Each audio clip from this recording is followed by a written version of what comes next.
সালাম আলাইকুম। ওয়ালাইকুম সালাম। ভাইয়া কেমন আছেন? হ্যাঁ, খুব ভালো। ভাইয়া এত রাত্রে এখানে কি করেন?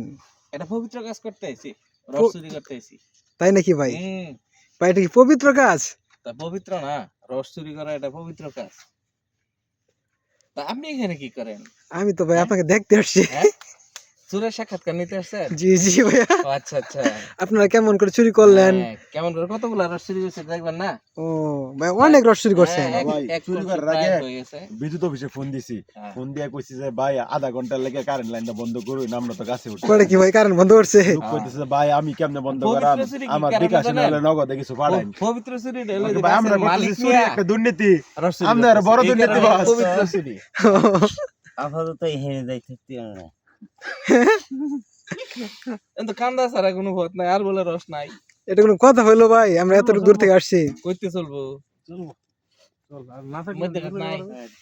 দেখেন আমরা লোক হইলাম মাত্র ৫-৭ জন, এইটুকু প্রশ্ন কি হবে না? কলসি কিন্তু অনেক বড় বুঝছেন? 7 লিটার মতো যদি পুরো। 8 লিটার হয় না। আর একটা যেটার মধ্যে এটা বাইরে রাখতে ওরা সম্ভব। ওই যে বিশ্বকটা, এটা অনেক বড় গাছ। হ্যাঁ থাক। আচ্ছা, ঠিক আছে ওটা রিস্ক হয়ে যায় জানের উপরে। ওটা কত নিতে? ওটার মধ্যে রস 3-4 কেজি হবে কিন্তু দিন হই। চুরি বিদ্যা মহাবিদ্যা যদি না পড়ো ধরা। আরে না, চুরি বিদ্যা মহাবিদ্যা যদি মালিক সাথে থাকে। ঠিক আছে। কোনো সম্ভাবনাই নাই। এর কোনো রিস্কই নাই। একবারে সম্পূর্ণ নিরাপদ এবং হালাল উপায়ে চুরি করতে চাইলে মালিক নিয়ে সাথে চুরি করে। না না, এটা তো ওকে ওকে ভালো লাগছে ভাই। জীবিকার উৎস তো তার আছেই জানো না।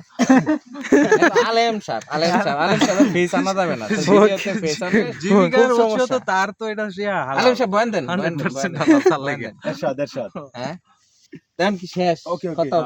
খতম। ওকে ডান। ওকে। ওকে ওকে অন করে দিলাম। ওকে। ধ্যান রাখো। গাড়ি নে।